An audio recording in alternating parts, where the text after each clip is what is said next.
Hello everyone, welcome to the Land Tamer stream. I hope this is working right here. Hello mentors, good to see you in the chat. Let's check this chat out here. Yeah, so good to have you. Hope everyone's having a good Sunday, good weekend, and that, you've taken advantage of opportunities to get a little study in, get a little labbing in maybe. But great to have everybody. We're going to talk some CCIE stuff, CCIE routing and switching, particular layer 2 goodness. So look forward to that. Kind of a new area for me. And this is just something I got off Flickr. It's a lion, right? We are land tamers, lion tamers. So I just like lion pictures. That's all that's about. But I've been going through networklessons.com, as I've mentioned before, and going through every topic. So trying to identify gaps in my knowledge based on my last results with the, written fails. So just trying to ensure that I've got what I need. And so what I'm doing is, covered like networking principles. Now I'm in layer 2. Been breezing through a lot of that, but I hit something this morning that I thought, you know what, I should go ahead and lab this because I'm not really familiar with it at all. I mean, I've read about it, but I really want to review this in a little more detail. Not go too deep because I don't think you can go real deep in Q&Q tunneling, but I think it's an interesting concept, and I've been exposed to it in the past. So I decided, why don't we just do a little bit of a lab here? Nothing major, but there is sort of an exercise in networklessons.com, which, I'm not going to show this on the screen. I'm just going to kind of lab it up here on using EVNG. I've already sort of built a topology. And again, if you want these details yourself, definitely check out networklessons.com. You can do a $1 1-week trial, and you can actually follow this exact same lab and information and lesson on Q&Q tunneling. You can also do month by month, or you could do a full year subscription, which is what I did. And I think it was $290 for a year. Otherwise, I think it's $29 a month, something like that. But I wanted to go over this, and as far as Q&Q tunneling goes, I haven't ever really seen this in production that I know of. I do remember when I first started dealing with the early days of my career anyway with Metro E, and I was doing consulting then, and I was helping some customers connect their first Metro E circuits. Like some of them were using, let's see, a lot of you were using frame relay in general. Yeah, I think that was generally the trend of what I was seeing is frame relay circuits. And people, Ethernet was getting cheaper, and ISPs were starting to offer that more and more. In fact, at some point it became, they sort of stopped offering new frame relay circuits, and it was all, Ethernet, depending on where you are, right? Generally, depending on how close you are to a metro area, whether you get Metro E circuit service. But in the early days, I think one of my first exposures was someone who, they wanted to actually connect some switches. They had not invested a lot of money in networking gear, that a very simple network. It was just a couple of sites, it might have been 2 or 3 maybe, but they just had some switches in the remote sites. And we were just going to do like a layer 2 back to the main office, which did have a multi-layer switch. But again, it was real simple. And I remember reading, this is one of my first sort of being involved with Metro E circuits and deploying them. And there was a big warning, check to make sure that the circuit type is not Q&Q tunneling, because if it is, you might have a problem with the MTU size, right? You might need to make an adjustment, et cetera, et cetera. And I just remember doing a little research on it at the time. It turned out that we were not being provisioned Q&Q tunneling circuit. They were not doing Q&Q tunneling, so we didn't have to worry about it. But I just remember that was my first sort of exposure to what Q&Q tunneling is. So I'm going to do just a little quick sort of exploratory lab. This is not an exercise like in a workbook or anything. This is just some from the reading on networklessons.com. And I just want to do a little Wireshark capture and just kind of see what this looks like in Wireshark. So let's do it. Let's. I've got these. There's really no configuration on these routers. So as you can see here from the topology, I've got 2 routers, 4 and 5, and then I've got 3 switches in between. And it's kind of a cool technology, really. It's sort of like, it's tunneling in a sense, kind of like what you do with MPLS, but it's a little simpler, and of course at layer 2. So of course you can tunnel, you can easily, there are technologies to tunnel with an MPLS as your transport, tunnel layer 2 with MPLS as your transport. But this is real simple. It's a lot, in terms of at least the service provider, I think. We're about to find out. So all I've done is configured host names here. That's it.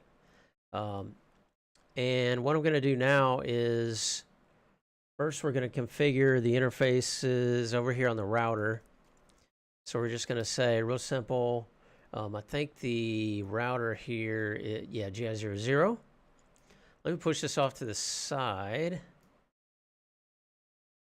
And then bring this down. Yeah, let's do like this. Still kind of new to Eve and G and the HTML5 desktop console. HTML5 console. So still kind of learning my way, what I want to do or how I want to keep this configured. So we're going to say interface GI00, no shut. And we're going to make this incap.1q.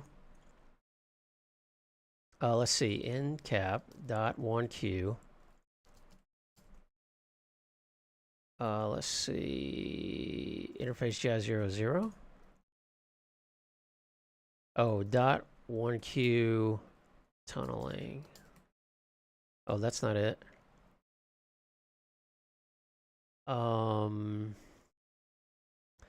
Let's see here. All right, I may have to go ahead and create this. Let's go ahead and create this sub interface.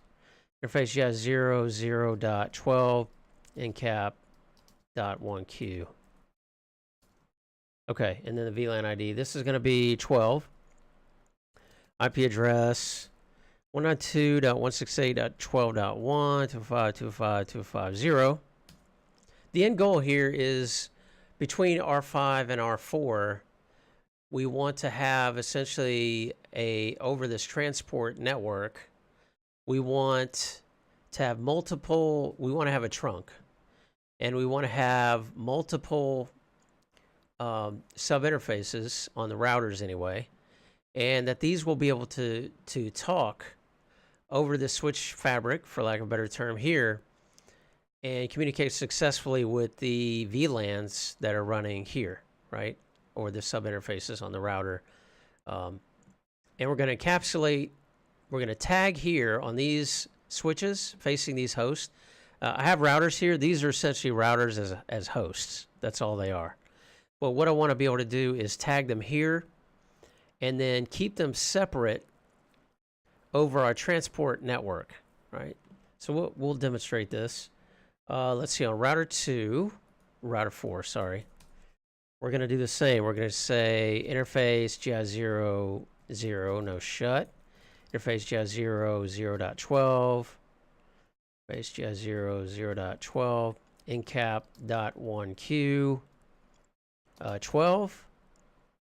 And then IP address 192.168.12.2 205.205.205.0. Right? All right. So we've got those set up.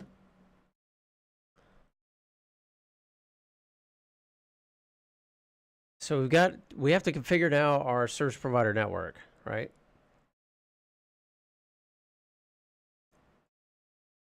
And what we're going to do here, first we're going to go to switch 1. And we're going to say interface GI00, switch port trunk, incap.1q, and switch port mode trunk, no shut. Pretty normal stuff. Right? Nothing out of the ordinary here. This we've done a million times. Interface GI00, no shut, incap, or switch port trunk, incap.1q. and switch port mode trunk, right? All right, so now, oh, wait a second, that's switch 2. What I meant to configure there was switch 3. Yeah, we're not even using, so let's, almost switch 3, that's right. 0, 0, okay.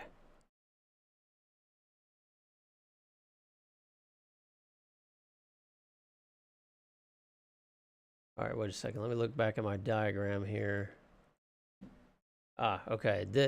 This is done. All right, it's going to be a little backwards for me, but all right, switch 3. Okay, so we've configured switch 1. We configured switch 3. Now let's go back and configure switch 2, which is our transport switch.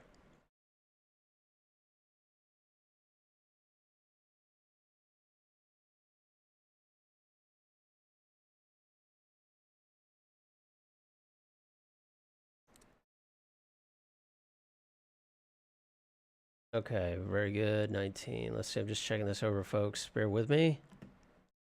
Oh, did I turn off iTunes? I did. Good. Just want to make sure. Hey, Frosthammer. Hope you're doing well, my friend. Good to see you. Hope all is well with you and your study endeavors. Good to see you on a Sunday afternoon.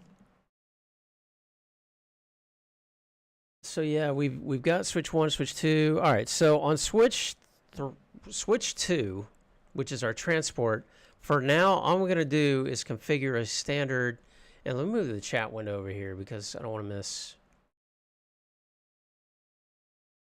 our chats.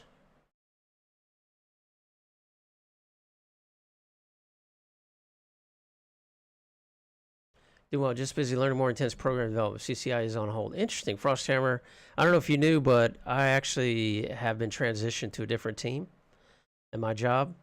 So I am learning now DevOps stuff. So I'm doing, it's sort of cloud engineering and automation. So I'm doing, I'm learning Visual Studio Team Services. I'm learning Git. I'm learning Ansible. I'm learning CI/CD pipelines and scripting and CI/CD.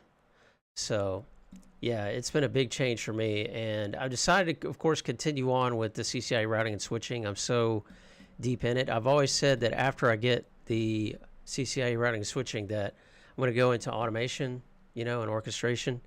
Well, I'm getting a head start on that, it looks like. And fortunately, I'm able to leverage, I'm not having to use a lot of non-work time to study it because I'm actually being given a lot of time to, I'm on a team with people who are coders, and they're really kind of giving me a kickstart. And we're helping them with infrastructure, right? Infrastructure experience and that kind of thing, including networking, et cetera.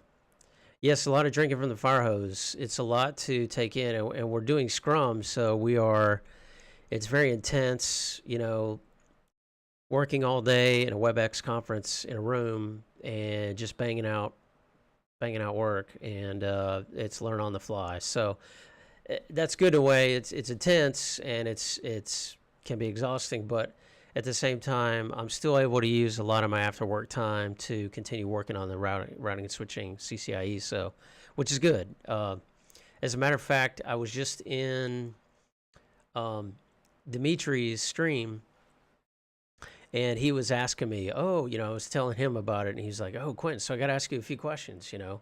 Does that mean you're going to continue working on your CCIE?" And I said, yes. Yeah, I don't know if you saw my chat there, Frost, but it was like, yeah, I do plan to do that. And he's like, well, if you go back a couple years, would you do anything different? And I'm like, well, that is a really tough question. I don't know. Yeah, he was asking me about that, and I was like, I'm not sure. And it's going to be hard for the next couple years to give career advice because we're in a state of transition right now. We'll see. I still think that knowing the networking protocols is really important. Like, some others on my team in the cloud space don't have a lot of networking background, And we're getting into a lot of security, and we are getting into routing principles and design. Like, we had a big discussion about what full mesh meant, things like that. And I had to explain what is a true full mesh and what is not. What is a partial mesh? There was a lot of confusion on that. So yeah, I think even with cloud infrastructures, networking is very important, especially security.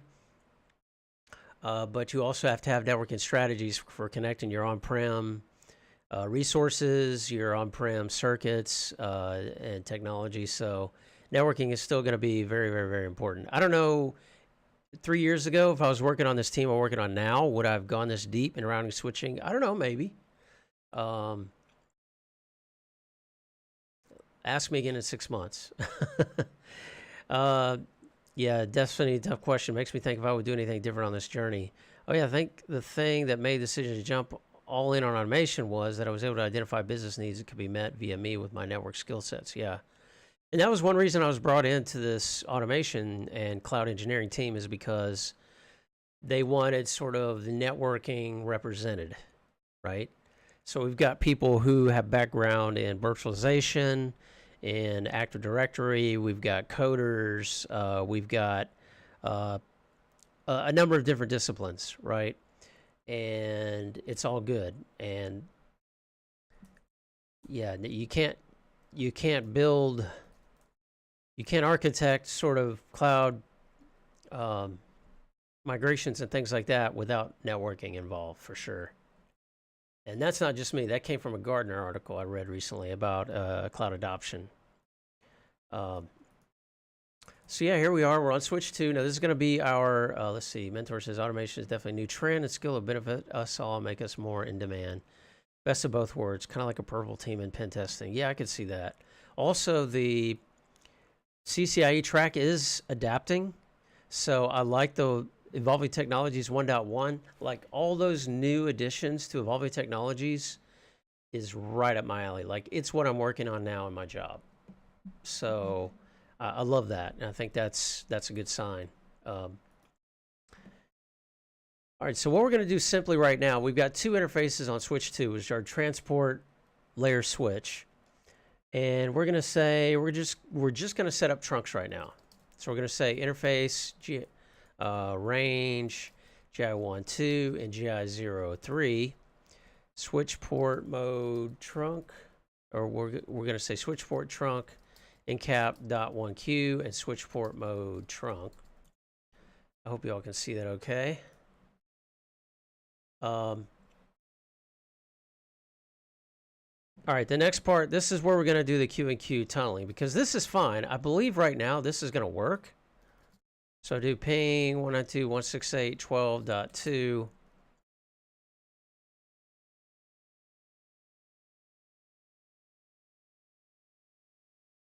Maybe it doesn't, because, all right, let me think about this. So what's happening now is, process speaking of, I'm going on alert, going to be on Dryo to write up documentation on workflow and API. My boss and I are going to be writing our, oh, awesome, man. Yeah, we were doing that this week, as a matter of fact. Drawing out our CI/CD pipeline using Dryo. Yeah, man, lurk all you want, no problem. I do that too on streams. So yeah, we've got, all right, here's what's happening now. So router file, let me make sure the interface is up.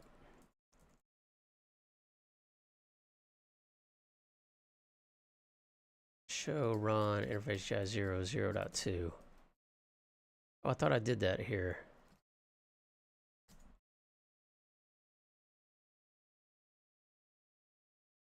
Oh, 12.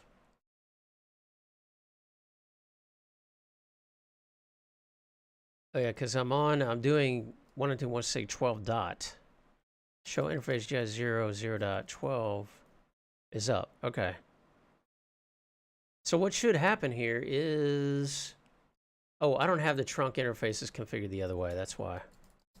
Interface GI12, switch port trunk, incap.1q, switch port mode trunk. That's why. All right. And we got to do that over on switch 3 as well.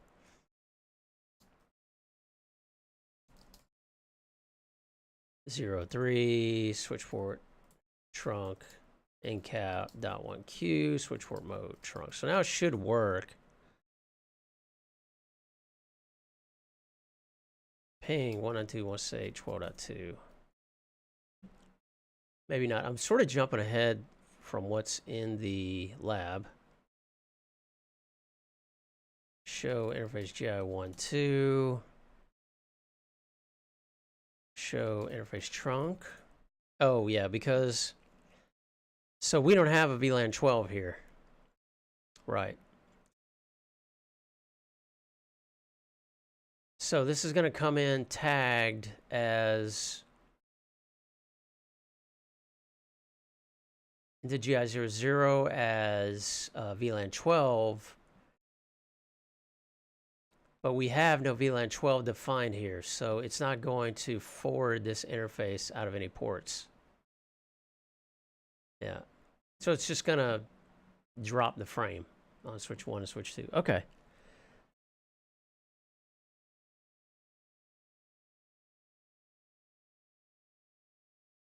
All right, now we're going to do Q&Q tunneling, because really what we want in our transport network is we really don't want to care. Our customer is using VLAN 12, but just like in MPLS, we want to encapsulate that into something that this switch will understand and forward to the correct port and tag it correctly, egress, on this switch. So yeah, it's just like MPLS. So let's configure our Q&Q tunneling part, and let's run a, well, we'll run Wireshark here in a second. But we're going to go to switch 1 here, and interface GI0 or GI12. Oh, sorry, interface GI00, and we're going to say switch port access VLAN 123. Notice we're putting it into access mode.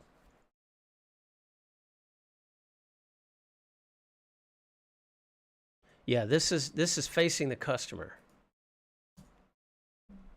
And then we're going to say switch port mode .1Q tunnel. Bam. There's our command. Pretty cool, huh? Simple. So we're going to go over here, switch 3, and do the same thing. Interface GI00. Again, this is facing our customer. Switch port access VLAN 123. And obviously these need to match on either end, just like in MPLS, where if we're doing BGP, for example, I mean, I'm comparing this. This is not a true one-to-one comparison of technologies, but you know, obviously when we have in MPLS VPN v4, BGP VPN v4, in our VPN we have to have matching route distinguishers, right? Well, not route distinguishers because that's local, but we have to have matching targets, or route targets, import and export. So essentially that it gets sent correctly on the other end. That's what we're doing here. All right, so now we have tunnel mode configured. And as a service provider, so we're going to use this VLAN 123 towards the customer, and we're going to tag everything VLAN 123. Now, this .1Q tunnel,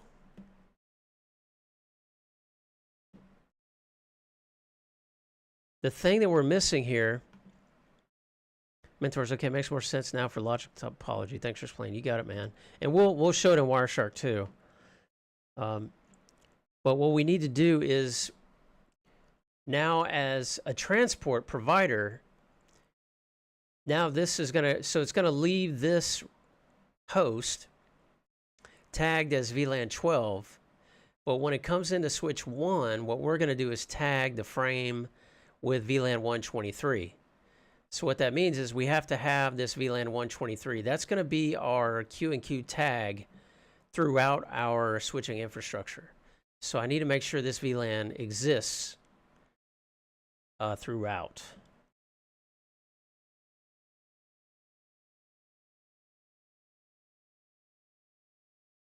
So what we need to do on switch 2, it was already added automatically on switch 1 and switch 3. So here we just need to say VLAN 1, 2, 3.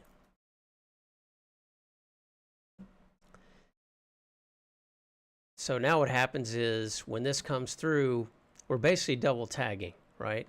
But this switch is going to look at, it's not going to look at the VLAN 12 tag. It's going to look at VLAN 123 tag, and it's going to know, okay, I need to forward this out to other active ports on VLAN 123, which is going to be this one, right? Because that should be active on the trunk. Hey, DeBizzle, good to see you, my friend. Glad to have you here in the chat, man. We're working on 802.1q tunneling, Q&Q tunneling, which is brand new for me. That's why I want to do just a quick lab. And this info I'm looking over here on my other screen, but that's because I have the networklessons.com up on this. And I just wanted to see, I mean, it has it in here. It shows me what it looks like in Wireshark. In fact, I think it'll let me download. Yeah, it lets me actually download the Wireshark, but I want to create it myself, right? So we just built VLAN 123 now on our transport switch fabric.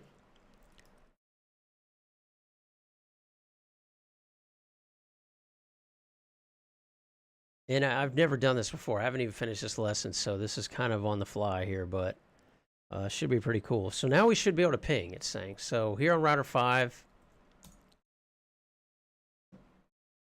let's see if we can ping across.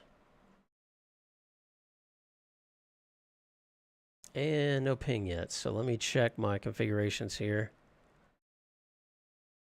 That's one cool thing in the network lessons. Like, I could show you this much at least.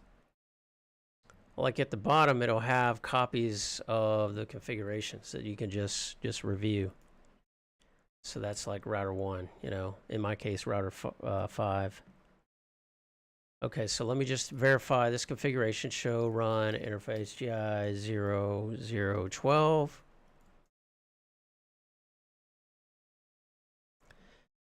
Incap.1q, IP address 12.1. Yes. All right, let's look at the router on the other end. Router 4. Show run interface GI 0.12. Okay, that's correct. And now we'll look at switch 1.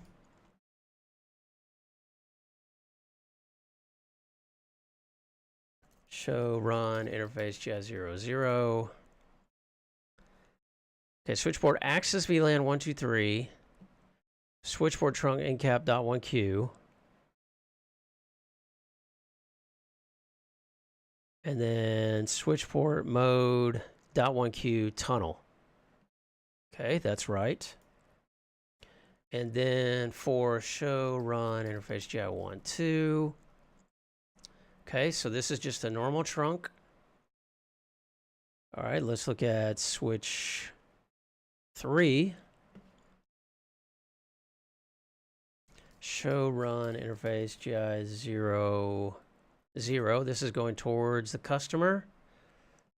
Access VLAN 123, trunk incap.1q. Ah, here's the problem. Okay. I did not change the trunk mode over here. Interface GI 00. Switch port trunk or switch port mode .1q tunnel. There we go. Now let's try it.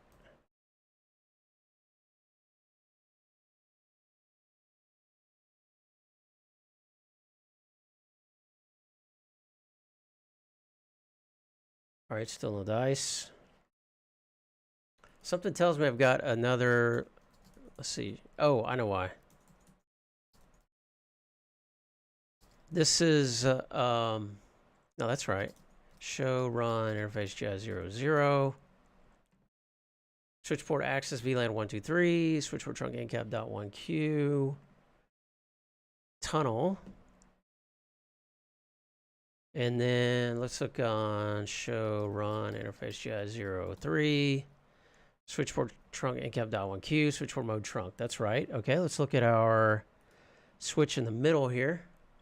Switch 2. Show run interface GI12. Looks right. Show run interface GI03. That looks right. Okay. 192.168.12.2. There we go. Already just took it. Sweet. So now we have a customer using VLAN 12, and our core switching fabric knows nothing about VLAN 12. So what we're going to do is we're going to follow the frame here. So we'll start the capture.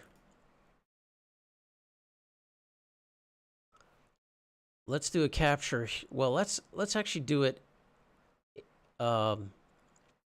here.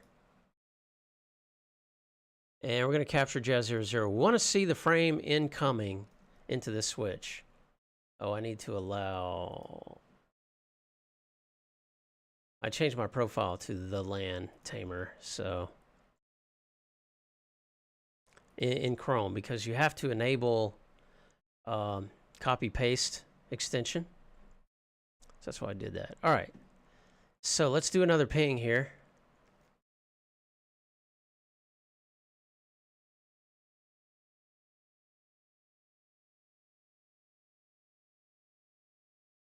All right. So here it is inbound. Sorry, this is 12.1. And so this will be inbound into the switch. If we look at the Ethernet, we see it has a tag, right? And it has a tag ID of 12. Now, what is this going to look like inbound here? Switch 2, GI12. So inbound this way. Let's see our Q&Q, our tag within a tag. I should have started that a little while back, huh? Okay, here we go. ICMP. So here's 122 ping request. And let us look at our frame. Now we see something different here already, right? If we compare, let's do ICMP. Let's compare these frames. All right, so this is incoming into our fabric, switch fabric, our Q&Q service. And we have, wait a second, is that right? I have these backwards, don't I? Shoot. Okay, let me try this again. Sorry about that, folks. GI00.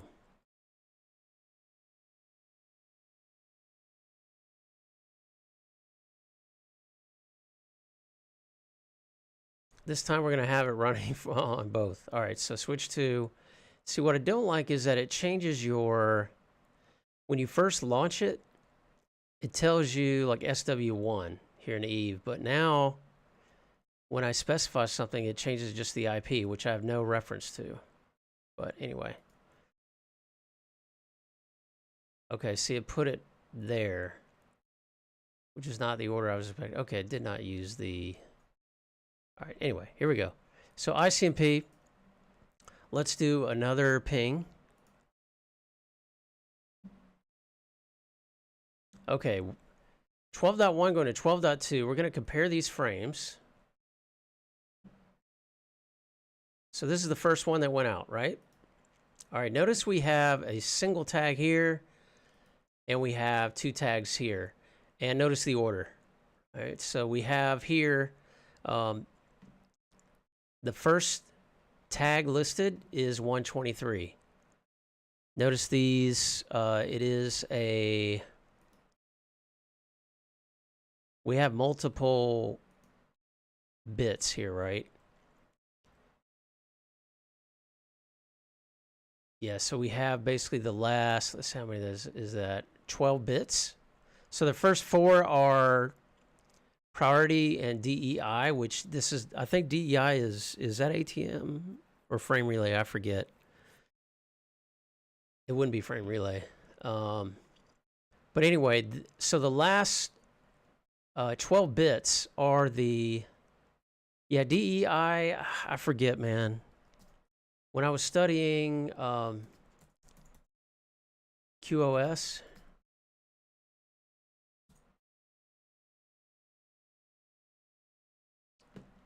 drop eligible indicator. Yeah, I don't even think it's used.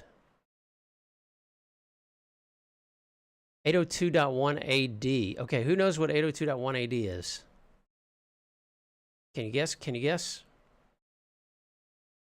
Like one bit should be where the VLAN is represented in canonical format. Like one bit should be where the VLAN is represented. What do you mean, canonical? Oh, yeah, COS. Yeah, so that is the first three, right? Yeah, the order in which the bits are read. So let's go back to this. Priority. Yeah, default is 0. So as we know, only 3 bits is used for class of service, right? For classification. And the DEI is use platform ACL drop DEI1 packets command to filter .1Q and .1AD packets marked with CFI DEI bits.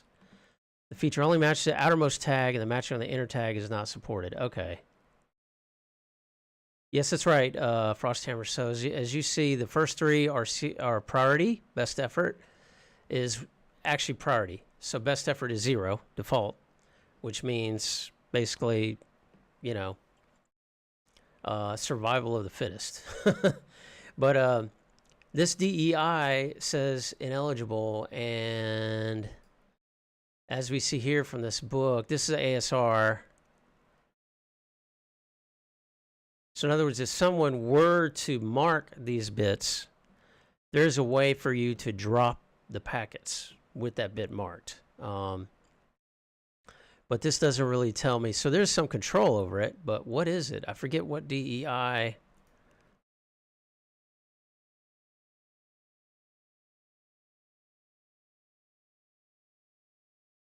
Uh, 802.1Q has 32-bit field between the source MAC, the minimum frame size left, the max frame size. 2 bytes are used for the tag protocol, right?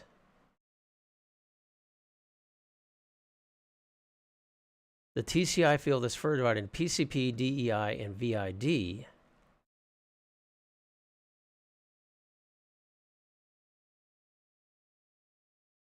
Oh yeah, I was going to ask. So does anyone remember 802.1 AD? What that protocol is? Without looking. I think I remember.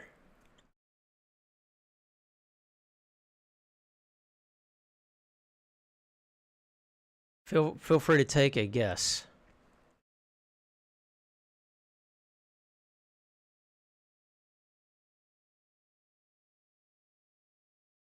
Yeah, I do remember now because I just saw a hint.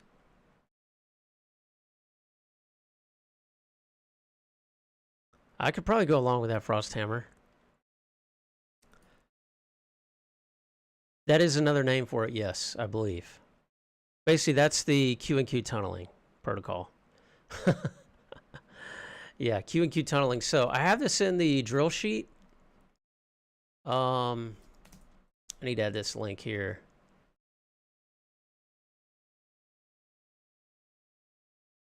Would it change Ethertype?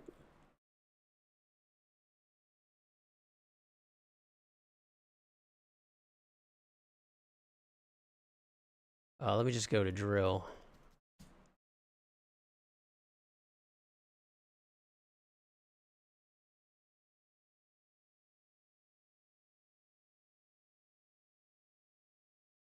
Right, 0800 and 8100. All right, so let's look at both of these.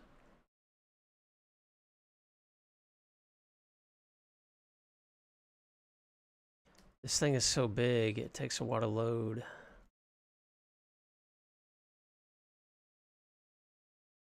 So I have this list in the drill sheet of IEEE 802.1 protocols, provider bridging.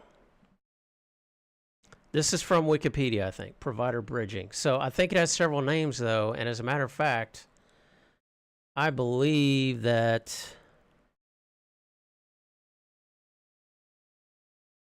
so that's a good question. Q and Q tunneling. All right, I'm going to put stack here. Let's see.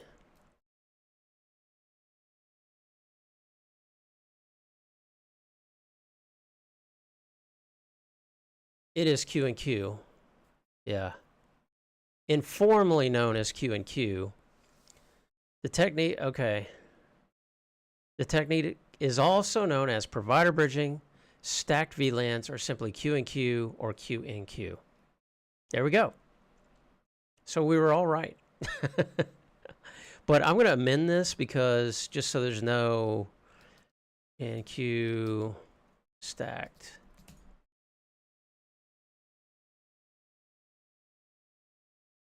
Nice.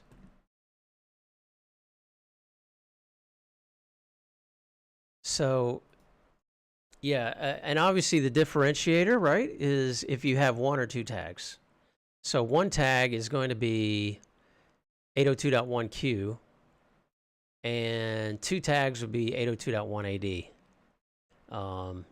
Let's look at those ether types, too. You bring a good subject. Let me just pull it up here. I think ether type's important. Like, I just envision the diag part of the exam, and you're going to be looking at PCAPs with and have to know the ether types. You know what I mean? So switching ASIC receiving nodes that can pop the VLAN stack. Haha, you're a new Google. Yep. So let's look at ether types. I have a table in here too because I think this is really important.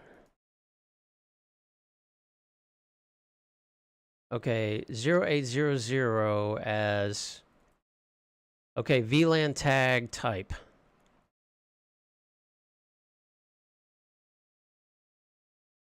Look at you. Oh, I had many fun ISP installs, would try to get circuits to work because of stacking issues. So I'm curious, so you have done Frosthammer. It sounds like you have worked on circuits where the provider is using Q and Q tagging. Sounds like, and they generally will tell you up front, like, be aware. I'm sure you had some MTU issues, unless you just happen to work those all out beforehand. Because if you send some large frames, without reducing your hardware MTU, always love the streams as I learn something every day and reinforce my skills. Yeah, thank you, mentors. I do too, man. I learn from you guys too doing this. I probably would not have looked at the ether type if you guys weren't here, like, talking about it. But that's important. So let's look at let's break it down, right? That's why we're doing the Wireshark thing. So we've got, this is what we're normally accustomed to. Here's our Ethernet header, and the type is virtual LAN, 8100. What do I have it listed as? I had it listed as something else, I think. That's one thing that's been interesting, guys. As I mentioned, I'm on a new team, and I'm working with people who do not have a deep network background. And I swear, sometimes we just argue over terms. Because someone else is calling it something, and I'm calling it something else, but we're talking about the exact same thing. So terms are important, you know, because it's all about the communication on a team, right? VLAN tag type, okay. Since we usually order from ourselves in the local world, we're used to ordering jumbo Lex circuits, okay. Like, what happened with me a lot, Frost, and this has still happened to me, even, you know, recently when I'm doing just MPLS circuits. Someone else has actually ordered them. Like, a network engineer ordered them, but I didn't necessarily know everything that they asked for. Like, I didn't know if they wanted it terminated fiber, if they wanted terminated copper. I didn't know if they wanted terminated, if they requested terminated as You know, manual speed, manual duplex, or if it was auto.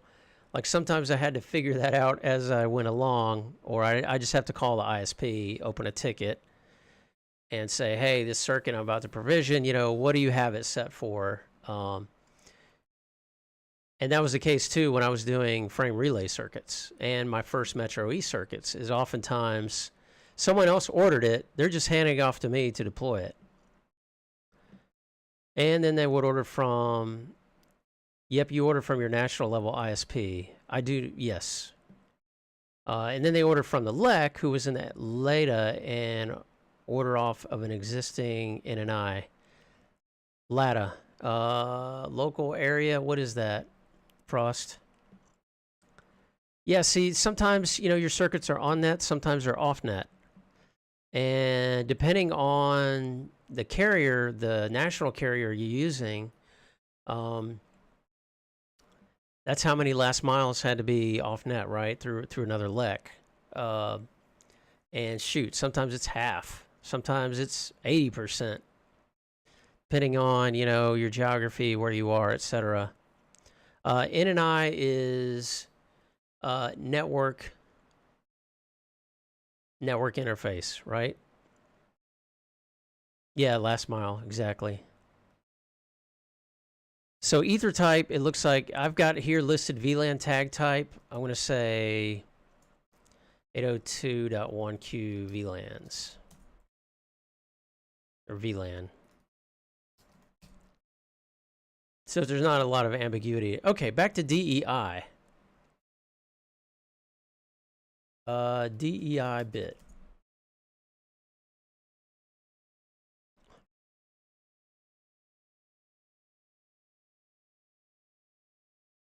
Okay, yeah, this is what we're looking at. 16, 3, 1, and 12.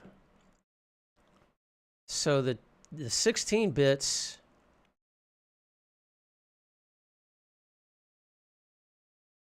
All right, destination, source. Okay, 8100. So this is the first 1, 2, 3, 4, 5, 6, 7, 8. Or 16, sorry. Yeah, because each of these is, each hex bit basically is 4 binary bits, right? So your first 16 bits is the tag protocol identifier. Then the next 16 bits is divided. Frost Hammer, yes, because of several layer 2 tunneling techniques, I got familiar with the layer 2 header. Yeah. Troubleshooting, right? What's going wrong? And you get you're on call with support. And, all right, so yeah, 8100, and then we have 0 and 0, of course. Yeah, it is weird how this is kind of hard to derive, but essentially you have this command on some platforms that if this is anything other than 0, they're going to drop it. And then the last 12 bits is the VLAN tag number. That and the signaling mechanisms are really interesting to read. Oh, yeah, I'll bet. All right, so this is our standard. We're used to this. This is not new to me. I've seen this 1,000 times. This is new to me. So this is our Q and Q. Let's see what differences there are. Okay, so notice it's still 8100 for the Ethertype. And this is the same. And interesting here that after these bits, the very next bits are 8100 again, the Ethertype.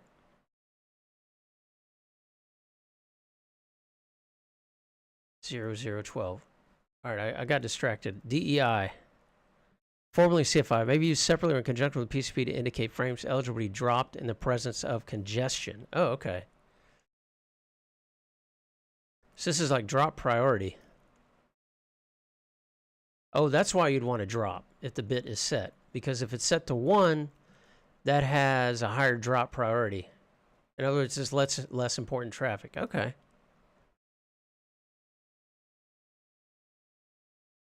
Canonical format indicator. Okay. All right. Which is a different, which probably used to be a different purpose.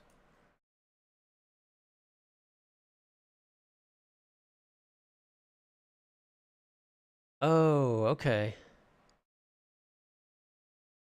This field was formerly designated canonical format indicator with a value of 0 indicating MAC address in canonical format.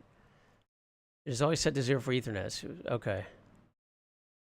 Between Ethernet and token ring. Okay, if a frame received an Ether port and had a CFI set to 1, then that frame would not be bridged to an untagged port. Ah, okay.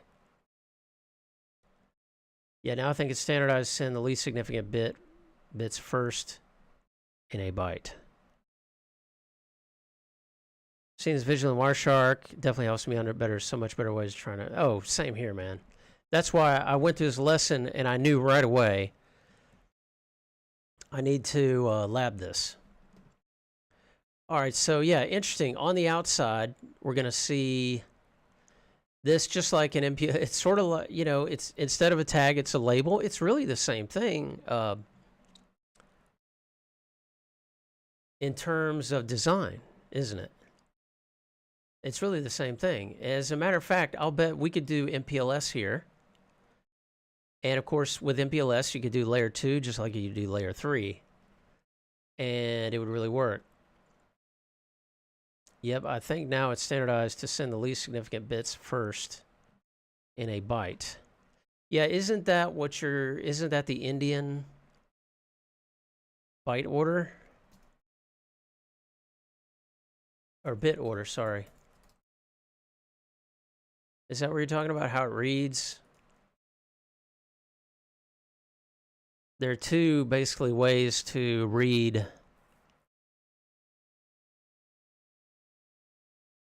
a big Indian and a little Indian. So when I found out about that, the IG bit made so much more sense. So the IG bit is the 8th bit, and that gets sent first. Right.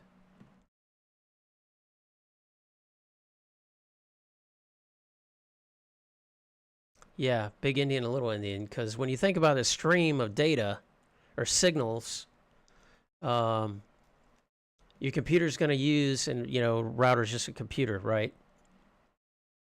Yeah, you would need to know that first, right?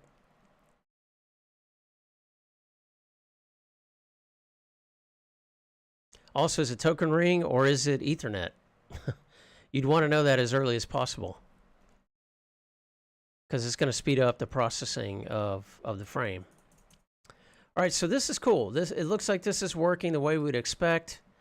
The only real difference here, as we can see now, this, I know these are small frames, but let's look at the size. Like this is 118 bytes. So obviously adding another tag, we have added 4 bytes to the size of this frame, which is fine with the small frames we're using. But once you start sending large files, then you might have some issues, right? I want to do a screen cap of this.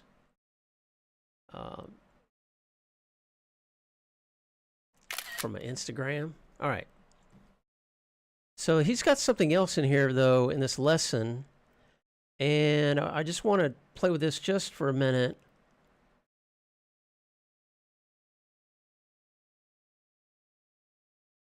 Let's see. Oh yeah, he makes a point here on the show commands. So let's look at the show commands on switch 1. How do we know we're using Q and Q?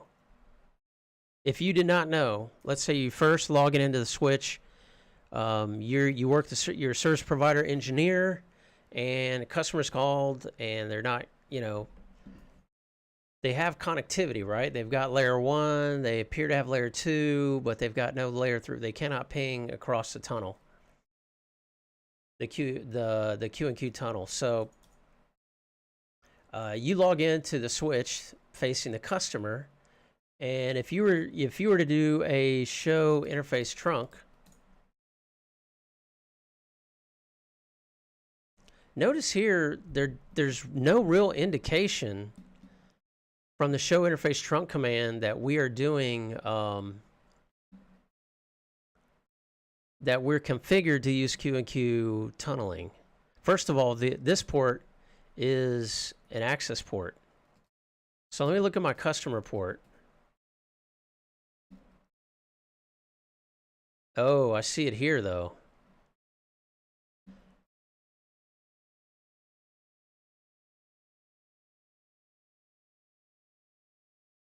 And notice here too, it's interesting. Now, as if you all follow my content, you know I had this big discussion about a voice VLAN port, a port configured as a voice VLAN that had multiple VLANs allowed on the trunk, even though it's non-trunking. And here, of course, we have an interesting scenario as well. So I just like to run this just to see what it's going to show me. First of all, this throws people off because some people have, and heck, I may have thought this way before too, who knows. But if you do a show, that you're not allowed to do a show interface trunk command on an access, administratively configured access port.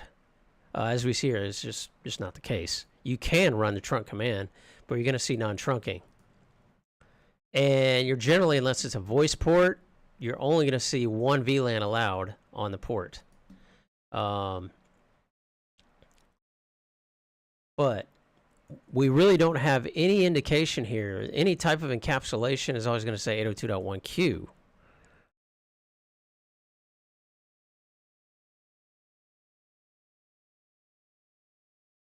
And if we look here at switch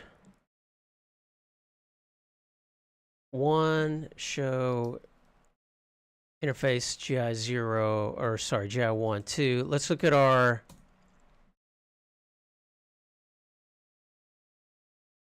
this looks normal, right? Trunking. We could see already that it's 1, 2, 3. It's not the same VLAN that the customer is using, but that's what we would expect.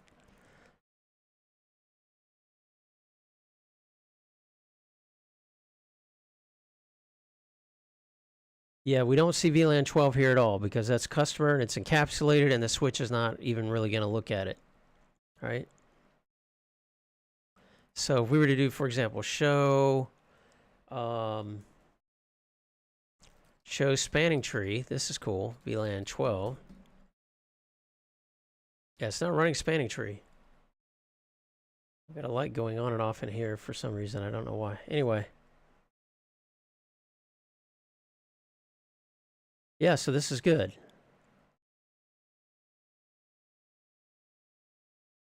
All right, so right now we're tunneling we're tunneling layer 3 traffic. What about layer 2 traffic? What about CDP? Well, apparently you can do this too. As Frosthammer says, yet it also has a depth of troubleshooting obscurity as the user MAC addresses can be hidden by the tunnel. Oh, really? So let me look at, well, yeah, because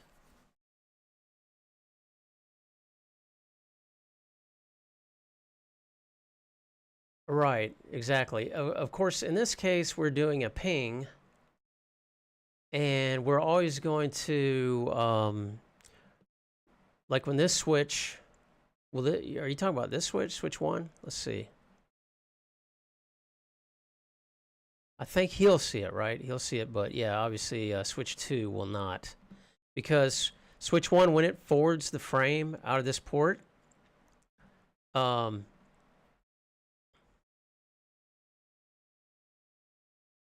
he's going to use his Ethernet, this interface source hardware address, right? Let's look here.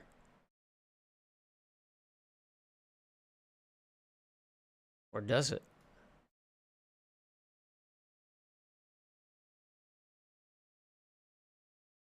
It looks like it has the same source address.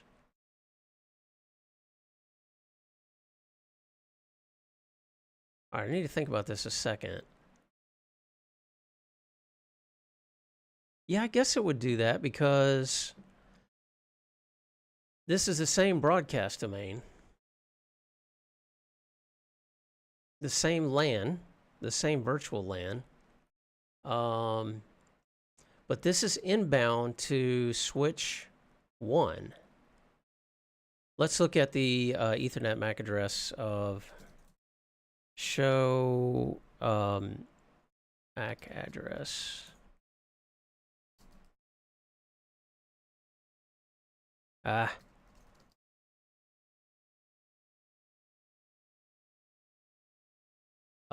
In this case, well, let's just do show ARP. For some reason, it looks like it does carry it. Like when switch 2 gets the frame, which I could see for layer, well, yeah, the MAC address looks like it would be the same. Interesting. I don't know. So let's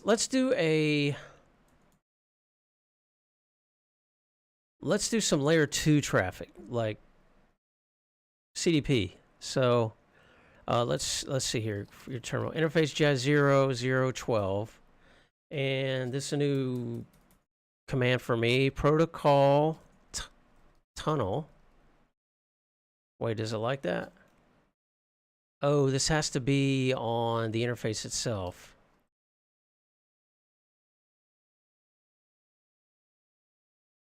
What's happening here? GI0, right?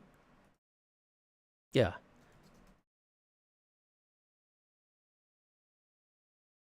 Oh, I don't know if I get this.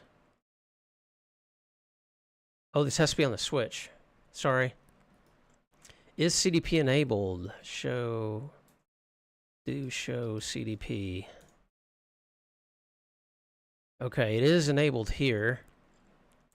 So what if we do, like right now, if I do show CDP neighbor, I only see switch 1. But what if I want to tunnel that traffic?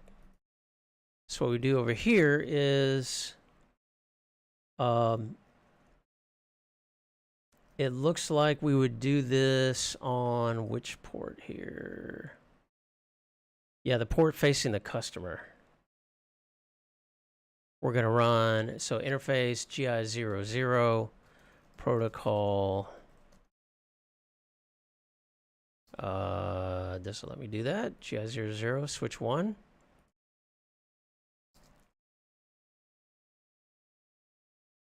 This could be a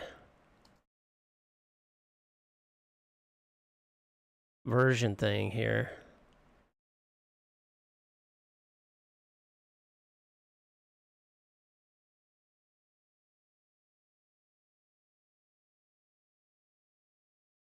L2 control protocol processing.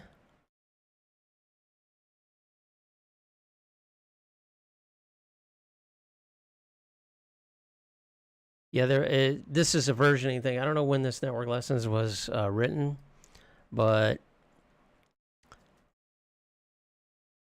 here we go. Yeah, all right, so here's some things that we can tunnel. We can tunnel CDP, we can tunnel set a drop threshold. That might be the DEI bit, right? STP, oh, slick. So we could, I don't know that we would want to do that, but we could send spanning tree, right? Let's do CDP here. L2 protocol tunnel. And it looks like we have to do it at the other end. Oh, this is going to be interesting. L2 protocol. Oh, it's just L2 protocol dash tunnel CDP. All right, so let's go over here and look now at, I want to save this.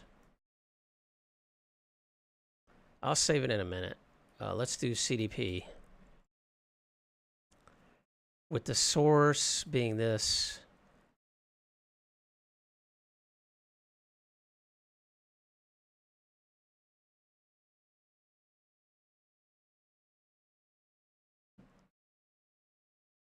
Okay, so look at our frames. Now this is incoming to switch 1. This is normal. But what about incoming to switch 2? So let's do CDP and, well, CDP.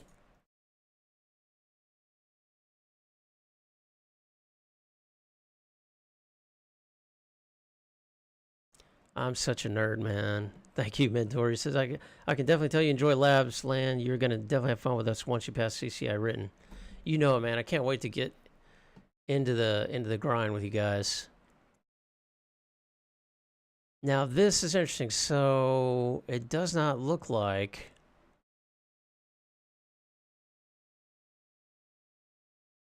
Before we were seeing frames from 0.5.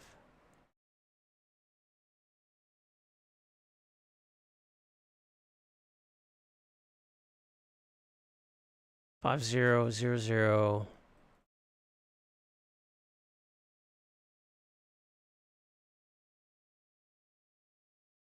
No.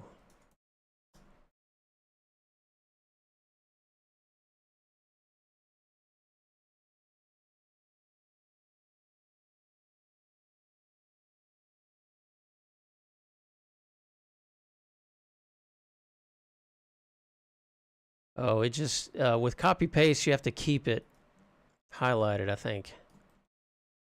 No. 500000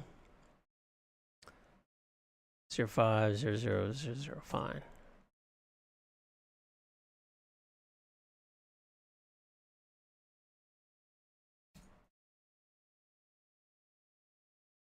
Oh, this is interesting.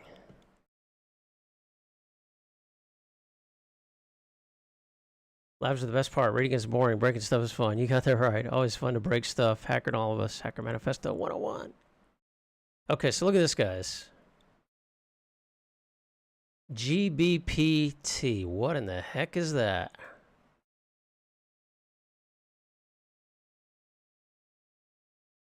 Generic Broadcast Protocol Tunnel? All right, this is new. This is like a puzzler right here.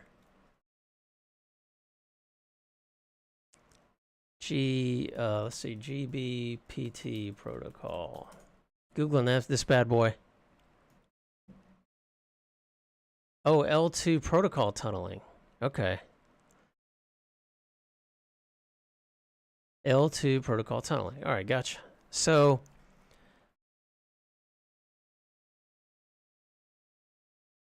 generic bridge PDU tunneling. Oh my gosh.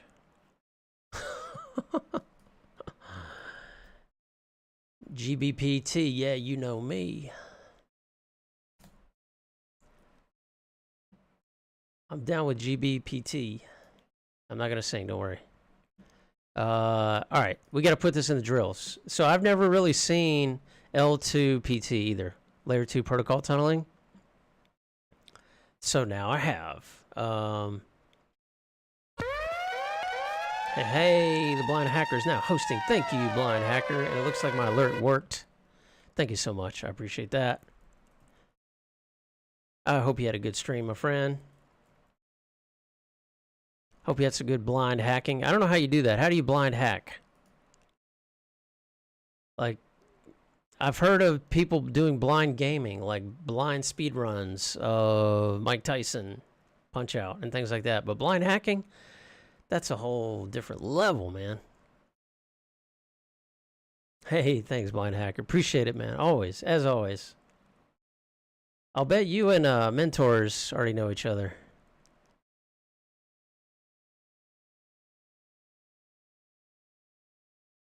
And what color are you, Blind Hacker? You red team, purple team? What? Oh, okay. Red team. All right. Fun.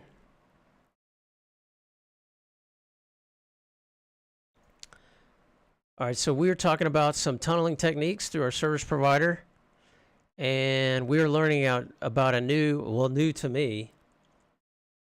Yeah, going in blind on any engagement always a skill. Right, so yeah, I remember doing security assessments and pen tests, and there were, it's been a while, so I don't remember what they were called. There were some where I think they were called blind, right? Blind pen tests. And then you had some pen tests where they gave you partial information and access, black box, right? And there were some pen tests where they basically gave you all the information, and they scheduled it, and everyone knew it was coming. because you didn't want, you know, you'd be tripping all kinds of alarms. So I just didn't remember what all that terminology was called. But yeah, I've been involved with that kind of stuff. I've never been involved in any social engineering engagements. Always just usually pen tests or vulnerability scans. I have done some forensics, digital forensics analysis, and digital forensics captures. So, but that was usually like local hard drive based, using Linux tools, and also aggregating all the data and doing, you know, analysis and searches, that kind of stuff. That's fun. That's what got me into Linux. That's what made me a fan of Linux. Ew, 3037 Hacker Talk peeps. Are you getting an itch now, Lan? Lol. It was fun, let me tell you. And the best thing that came out of that for me, out of everything, was Pentested RU V11. Yeah, the best thing that came out of for me was learning Linux, because I realized how, at that time, how powerful Linux was. Why had I not been using it all these years? And after working on those digital forensics engagements, I decided to wipe my laptop and boot to Linux exclusively. Now, I did have to load. Oh, it was your first? I wish it had been my first too, to be honest. I did load a VirtualBox in a Windows VM because I had to. There's certain applications that just would not run, like as part of our consulting work, that we had to run in Windows. It was incompatible, so I even tried to run them under Wine, and it didn't work at the time, is what I had. So worked fine on a VirtualBox. And I just took the plunge, man. I'm going to learn. And I even got to the point where I was trying to compile, like, I think it was Arch. I was trying to compile my own Linux distro. I spent like a weekend on that. I love it. I love it. Let's see. That in the future, network gear is likely going to be software modules on top of Linux. Yes. A lot of network gear is that way already, right? F5 and Checkpoint are doing that today. Oh, yeah, back in the day, Wine was, yeah, pain in the ass. Cisco looks to be moving in that direction for sure. Even in Azure, you can, if you're in the Azure web portal, you can choose to launch an Azure Cloud Shell, and you can do Bash, or you can do the Azure CLI, which is very much Linux-based.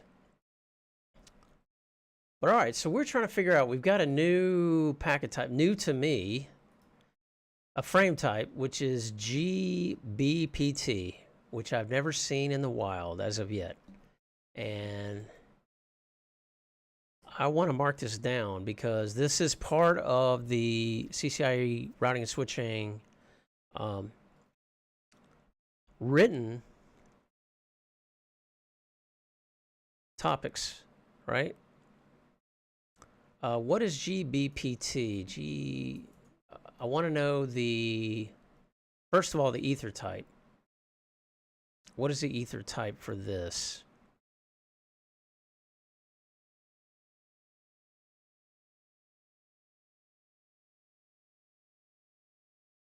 Oh, that's just the address. Okay, so Wireshark's saying is you are using the GBPT destination address, and that's how it knows. Yeah, it's still 8100, isn't it?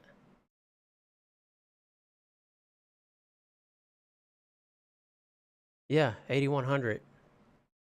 But Wireshark is just saying, okay, it still says CDP for the protocol. All right, I kind of jumped too early on that. I looked at this and thought, you know, that's what, but it's still saying it's CDP, so that's Ethertype. Just the destination, it has summarized it for us as GBPT. So I want to put that as my Ethernet special destination addresses chart.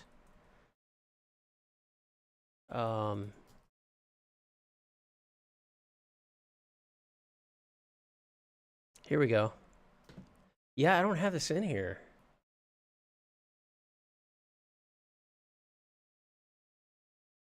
That is multicast Ethernet addresses. So I guess that would be a multicast, right?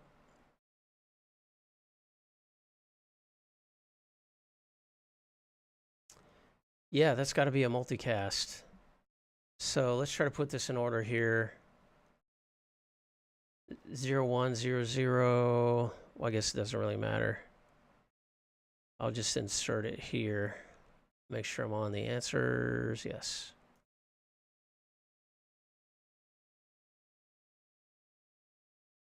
Insert cell, shift down. GBPT, which is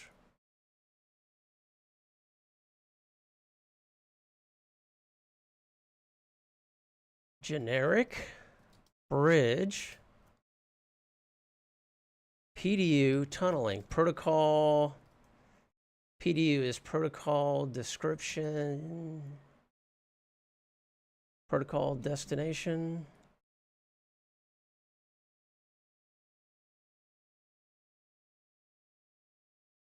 Protocol data unit, okay. Connect using, let's see, it's a type field, correct, using the well-known Cisco MAC. What is it all CCs in the NIC field? Oh, all CCs? Oh, good question. All CCs would be... Man, I don't know.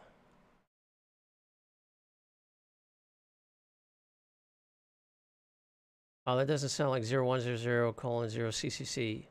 No, that's CDP. That's a Cisco CDP, DTP, PAGP, UDLD, and VTP. All use that same. So this is generic bridge PDU. Run out of room here, but this is L2PT. Okay, that fits. Hey, no problem, Frosthammer. All right, so the address here is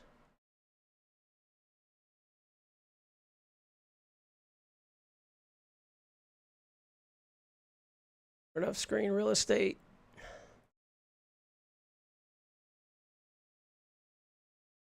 Zero 1 0 C CD CD D0. Okay.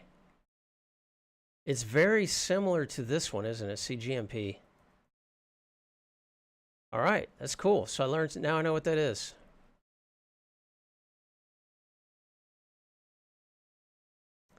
Okay, so we have this, and that's how it's still encapsulated CDP. Yeah, me too, man. I love it. I love it. And I like it because, you know, I'm not sure how many questions are going to be on the written related to Q and Q tunneling. There may be none. I don't think, to be honest, I don't think I've seen any of them, but that is no indication that there won't be questions on this on the next exam, as well as L2TP. As a matter of fact, I think I have seen something on L2TP in the past, so we're kind of hitting multiple topics at once, which is good. So here we have our destination.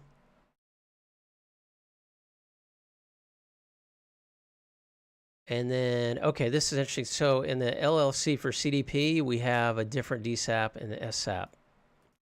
Is that because... Okay, because L2 tunneling protocol, it needs a way to... Not really. Yeah, the Ethertype is here. Is this the same LLC here? I haven't actually looked at the LLC until now.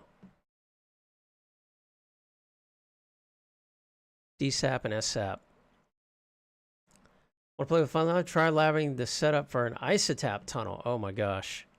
You don't like me, do you, Frost? Yeah. Now I see how you feel about me, man. This is how much you dislike me. No, I laugh because it's funny about... First of all, isotap is part of the scope of the CCI written.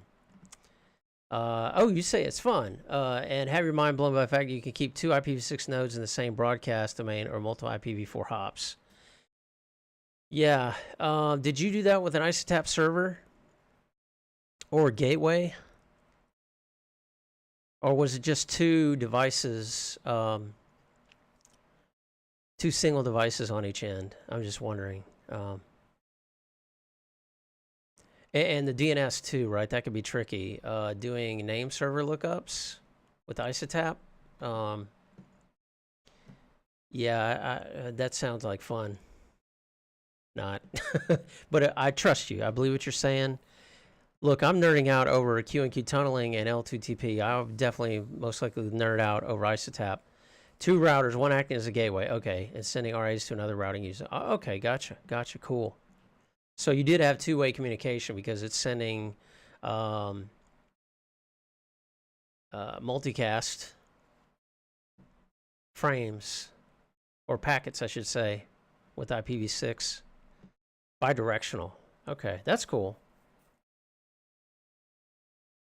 Yeah, I may be laughing at too because that is a weak area of mine, and it is definitely, and you know, I'm pretty sure there are going to be questions on it on the next one. All right, so this is cool. We got GBPT,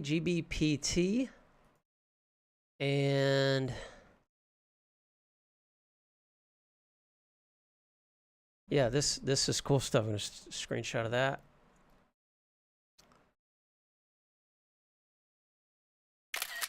All right. So what do we got left? I'm going to jump back over here to this network lesson, and we should now, of course, be able to show CDP neighbors, right?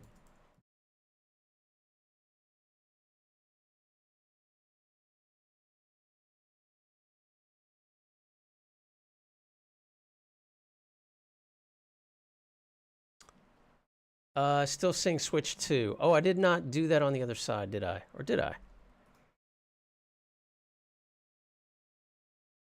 GI00. Let's look at switch 3. Oh, this is switch 3. I need to go to router 5. Sorry. Show CDP neighbor. Booyah! There it is.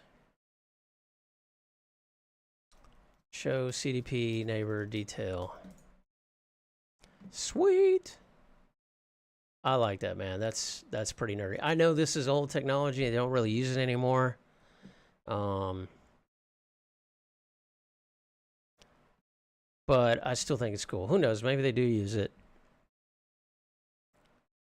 It is still part of the routing switching. It's still part of the scope of the written exam. So I have no doubt that as a CCIE on different consulting engagements that you might see it, that they still get calls on it in TAC. So it is still important to know it.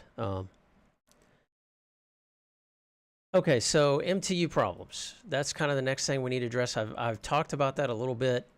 I think we can illustrate this here. We've already looked at the sizes, so let's break it. Ping 192.168.12.2, size 1500, and do not fragment. Okay, that seemed to work, and I think I know why, because on this image, show interface GI00.12. Okay, the MTU is 15 here, but I think the switch image does jumbo frames by default.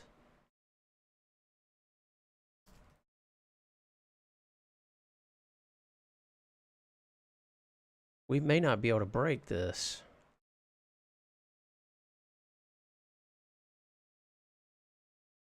No, it says 1200. 1500, sorry.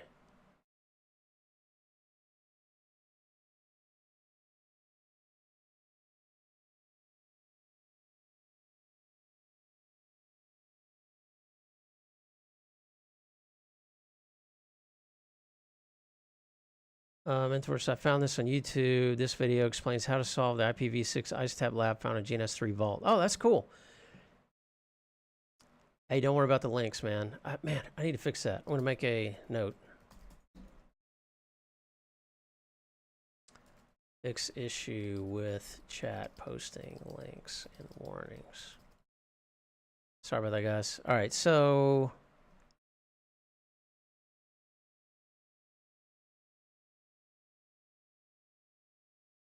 Blogspot, okay. That's your tunnel. All right. Cool.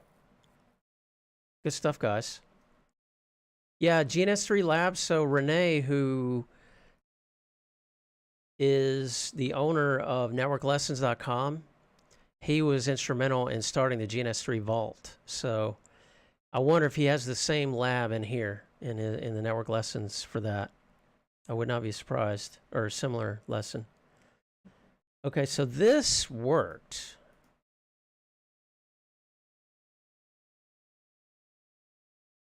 Let's see if we can go larger than this.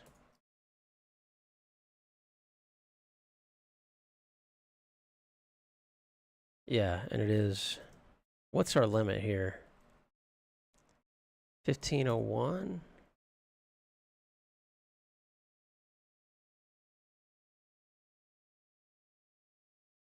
Okay, I'm not sure how this works because, let's see. Let's go back to ICMP.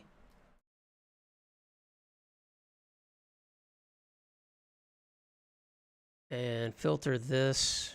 Well, we won't filter it yet. And let's do another ping of 1500. Let's go here, see what the size of the frame is.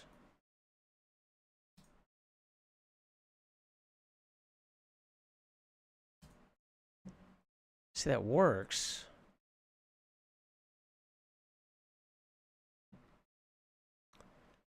Oh, well, yeah, we already knew it was 1522 bytes on the wire. Why is it allowing that, though?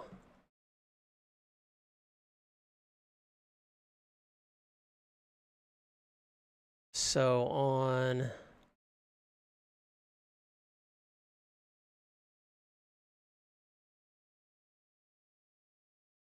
Okay, thanks for the links, guys. Sorry, it's being mean. I gotta fix that.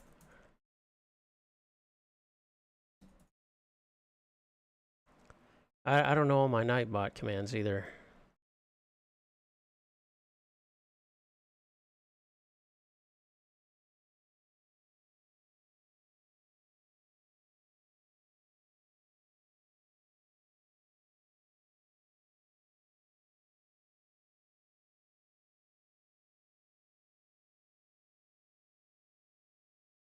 These are my commands, but anyway, I'll figure that out. So how is this working? Because if I look at the interface, show interface GI0 or GI12.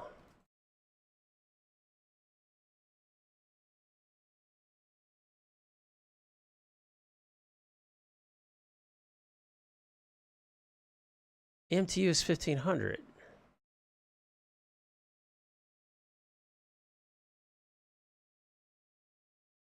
Thanks, mentors.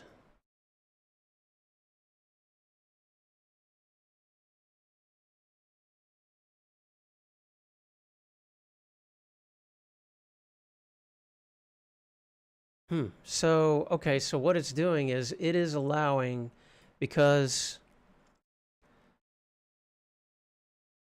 the MTU is for the frame size.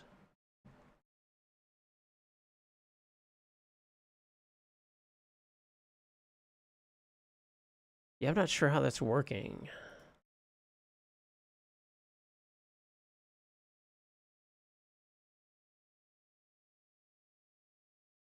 $1522 on the wire. That's the real MTU, isn't it? Because it does account for the IP header.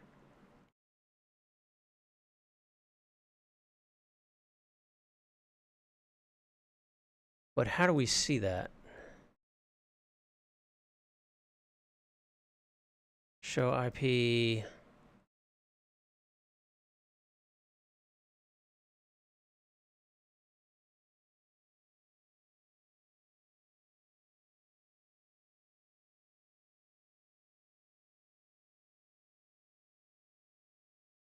Yeah, I'm not able to figure that math out.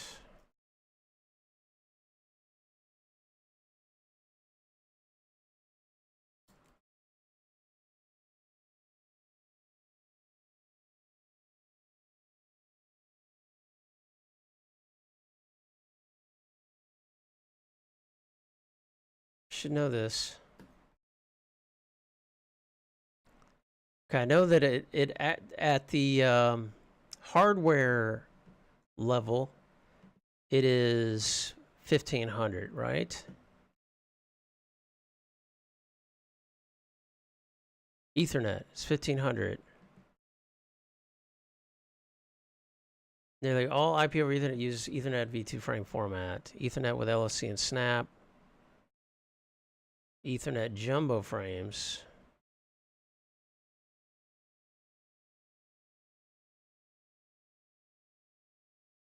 Yeah, that's not really adding up, is it?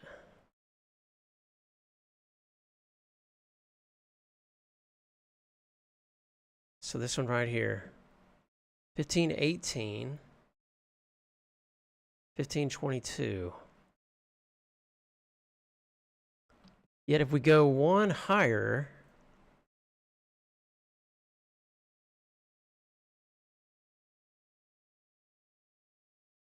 to 1501 and do not fragment,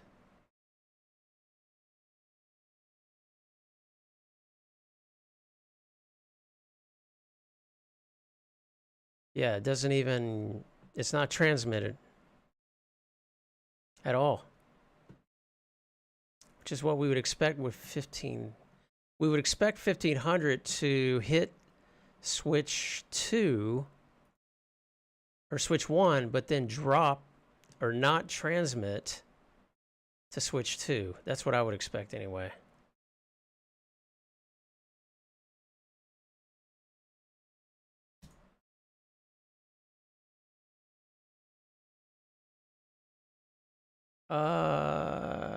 All right, Frost Server, let me fix this, man.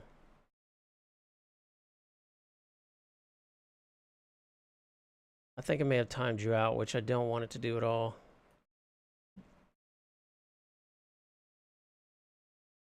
Oh, you're still on. Okay. I thought I may have timed you out.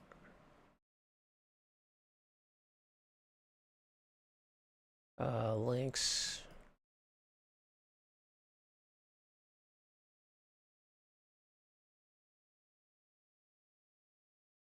Manage to give it not spam protection meaning by owners and channel. The filter can also be managed through filters command. To view settings, not valid. All right, let me fix this real quick, guys. Sorry.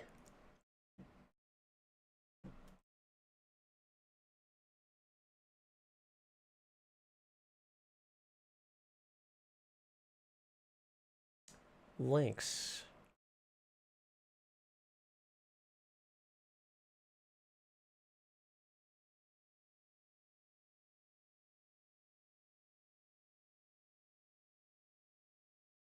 I don't want to open it up to like any random person coming for and dropping like link after link with before someone can ban them. But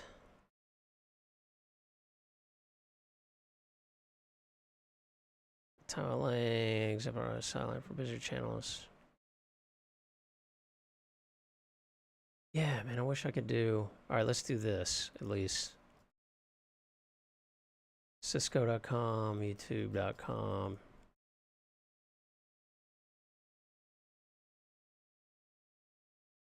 That's a lot of our links, isn't it? Blogspot.com. All right, let's just do that.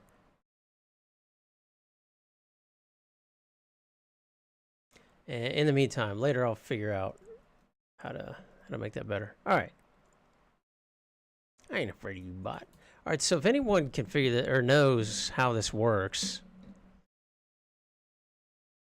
this should break. As a matter of fact, according to this lab,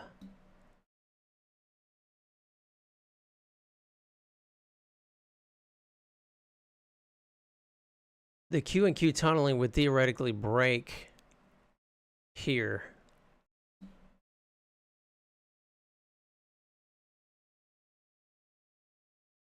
All right, let's see. Show.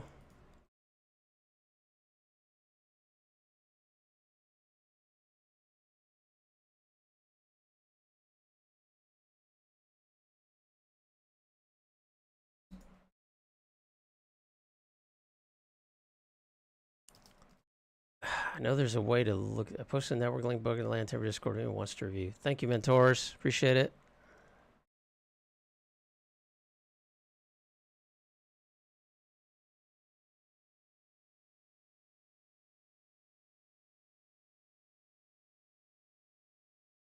Yeah, this is an image thing, I think, because I've had this discussion before where someone was actually trying to test MTU and they were trying to break. It was a similar scenario, and they're trying to change the MTU of the iOS v2 image. And I think it did actually allow you to do it. It does allow that. Whereas the other switch images do not on an interface level. Like you can do the system level, but not on the interface level. So let's go to switch 2. I don't want to spend a ton of time on this.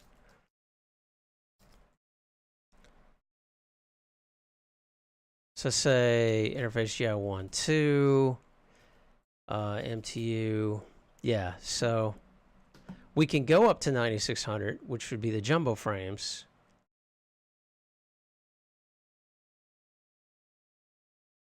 I think that's what we have now. I'll do show interface GI 1, 2. Yeah. Yeah, see, I thought this would break it because obviously it's coming in as 1522.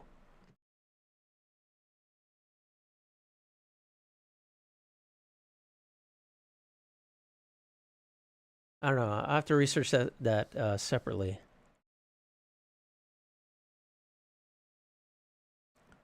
But anyway, I think the point is that there are cases, we talked about this before, where you may have to, if you're using this, you may have to increase your MTU size supported.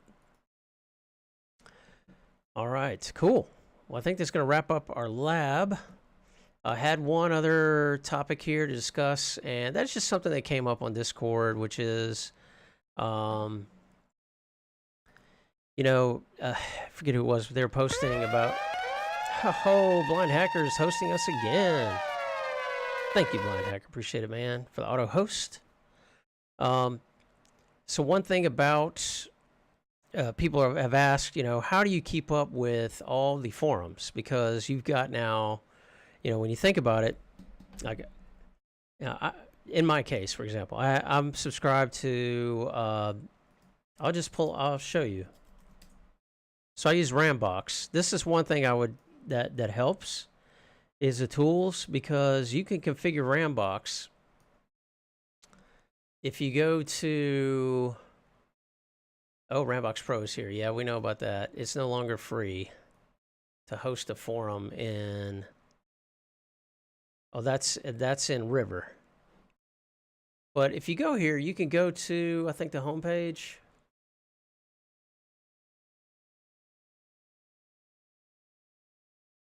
Yeah, so this is like the homepage. This allows you to monitor like all your social media networks and channels from a single app, right? Most of them.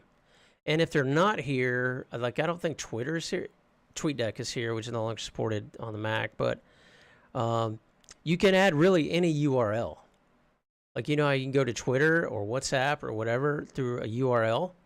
Well, you can add a new service here and do that. So as you can see, though, man, I've got, LAN Tamer server. I've got in Discord. I've got Router Gods, which is in River. Network Collective, which is in Slack. I've Network to Code Slack. I don't know what that is. Sorry. I've got INE in what used to be Spark, what is now WebEx Teams. How do you keep up with it all? Then you've got Twitter, you got Instagram. And the way I answered that, or, I don't know, this may or may not help you. We're all different. But I will say that for social media, I've pretty much dropped off Network Code, Cisco's DevNext Slack channel from live, and it's good. It's good. And I haven't been paying a lot of attention to it like I need to. But basically the way I operate is for social media, my personal, I have personal accounts and then I have LAN Tamer accounts. I rarely now anymore get on personal just because I haven't had a lot of time. I've been so involved trying to grow the channel. And so but I try to be involved in Instagram and Twitter. I tried out Facebook using a, group page, and that didn't really work out too well. It didn't get a lot of traction. Network industry, it tends to be mainly Twitter. But I will say Instagram, too, has been interesting. I've met people through Instagram, longtime channel followers that found out about me there. So I try to promote content on both Twitter and Instagram, different content now. I used to just publish the same. But, if you're not following me on Instagram, check it out. I actually post stuff that I may not even mention anywhere else, content related. But so I try to do something those every day or multiple times a day. And then for the forums, what I call forums, I can't keep up with all those. I mean, there's just there's so many messages on some of those. And to be honest, the Discord, the LAN Tammers Discord is pretty much my mainstay. Like, that's the one I keep up with, most engaged with. And I like it because it's small, it's smaller and more focused. And I know a lot of the people there. Like, a number of people I've met, not a lot, but at least some of the very active people in that server I've met in Meet Space, like Frosthammer here. So that's my main squeeze, right, is that server in Discord. But I do like to also check in with the other ones, at least on a daily basis. Sometimes I'm just clearing out everything as red and just seeing what comes up. The other thing you can do is mute channels. So, for example, in Router Gods, and I have to reload this. They use River, by the way. That's what that icon is, River. But you see all these channels are red, right? Because there's unreads in there. So, and these are not all the forums. There are more. But what I can do easily here is I can remove these, and now I'm only following those channels. Same with like Network Collective. I think you can mute these as well. I think. I'm not as real familiar with Slack, but in Discord I know you can mute channels. So that's what I do. If I find that the channel is not a lot of value, I'm pretty quick to just mute it, so I'm not getting notifications on it. And that's really my take. But I think, with social media, with LinkedIn, I need to add LinkedIn, right? With LinkedIn, Instagram, and Twitter, I think those are important as part of your own personal, and I say personal, but I mean like your professional brand. And that's that's the new resume, right? LinkedIn is the new resume, and your blog or your vlog channels, those, that's the new resume. So it's very important to me, and I try to stay very active daily in those. But again, a lot of the forums, you just got to let them go. I mean, as engineers, it's, we want to be involved in everything and learn everything. And I'm that way too. Like, I'm curious about everything, but you got to focus, right? Our time is very valuable, and it's ever fleeting. So focus is really, really, really important. And there's some YouTube, I have to mention YouTube and Twitch. Like, I do follow other people's channels who are labbing. Like today, I spent some time, and again, I may not watch 8 hours of a lab, but I watched Show IP Interface Brief for a while today. I watched what he was doing just to keep up with what they're doing and maybe engage and learn a little bit about the topic like you all do with me. And with Dimitri, engaged with him a little bit. We actually had a brief conversation on stream, chat, and things like that. So, it's just constant. But you got to find balance, and things that are not bringing value to you, cut them out, and try to focus. That's the only advice I guess I can give on that. But all right, Sunday trivia quiz. We'll wrap it up. How can you view all VTP v3 switches in a domain? So you want an inventory, and obviously I'm hinting that at VTP v3, this is a capability you did not necessarily have in VTP v2 or 1, and that is the case. So see if you can think of it off the top of your head. If not, look it up, and tomorrow we'll have the answer to that. Yeah, actually that should be, I don't know why I put that here as Sunday, but that's tomorrow's. That's Sunday's trivia. Configuration, ConfT, VTP mode, transparent, answer 0. That is correct if you are running in transparent mode. But assuming that you have configured a VTP domain and that it is version 3, there is a way to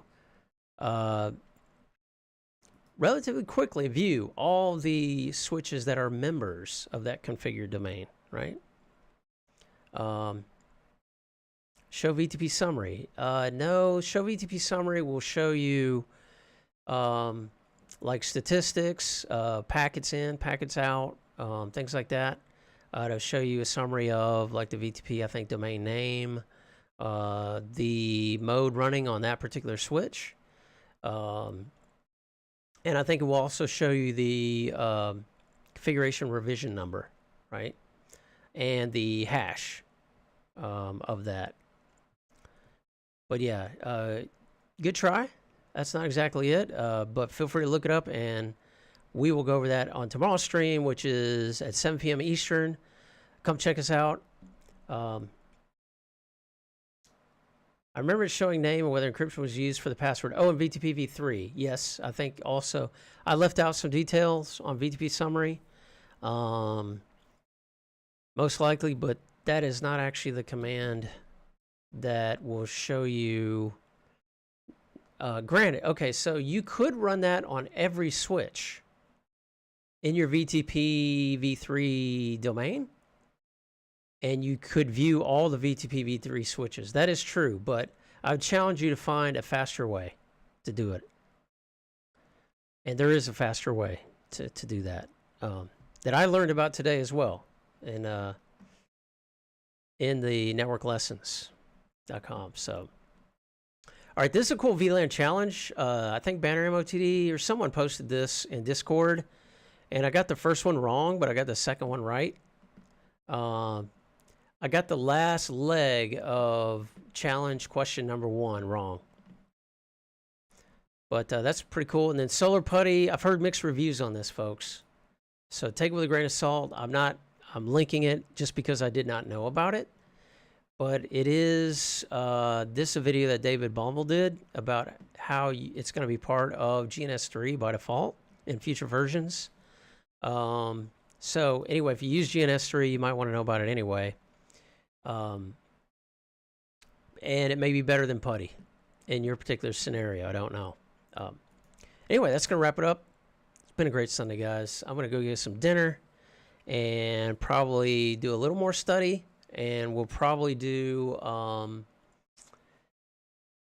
yeah, we have a season finale of a series my wife and I both watch. We're really stoked about it.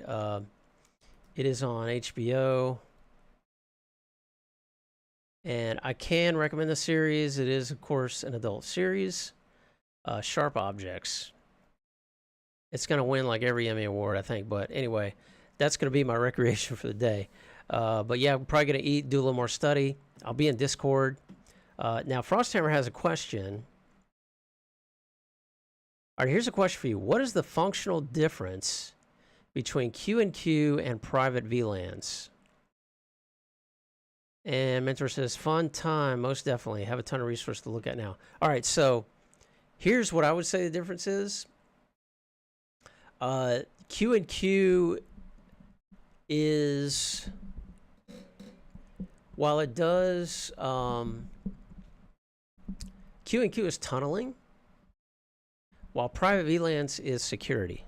So with private VLANs, you are actually applying policy on a switch.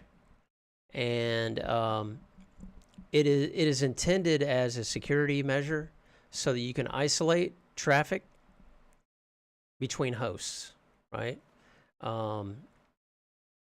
On the same switch. Whereas Q&Q is essentially, it's not necessarily a security protocol per se, because you can't apply policy like, for example, with Q&Q, I don't know, I didn't read about anyway, a way that you can say, okay, we're going to allow a group of hosts over here in one VLAN. We're going to allow that group of hosts to talk to another group of hosts over here in this VLAN. You know, like the function in private VLANs that is a community VLAN, right? So you can have hosts in different VLANs in different communities, and they're allowed to talk to each other, but yet you're still denying them access to another group of hosts on the same switch. Yep, Q&Q preserves trunks and external networks. PVLANs allow you to filter traffic within a broadcast domain. Yep, very true. Good stuff, man. Good question. I like it. Got my wheels turning there. All right, guys. Well, thanks so much, guys and gals. Appreciate you stopping by. Appreciate all the support. Man, we had a great stream tonight. It was brief, relatively brief. We didn't go too deep into this protocol, but I think we learned what we needed to for the written exam. And it was nice looking at some PCAPs. You too, Frost. You folks have a great rest of your weekend. And get ready, prep your minds for the grind starting tomorrow. Sunday night's time to reflect on the week past and the week ahead and what you plan to accomplish in the week ahead. At least that's the way I look at it. So, let's do that with our certification grind. And I will post these PCAPs, by the way, to the Google Drive share in case you want to look at those. And I'll post the links in the Discord in case anybody wants to look at that. Thanks again, folks. Appreciate all the support. We're in this together. Sending everybody good bits. And we shall see you back here tomorrow night in the Land Tamer stream.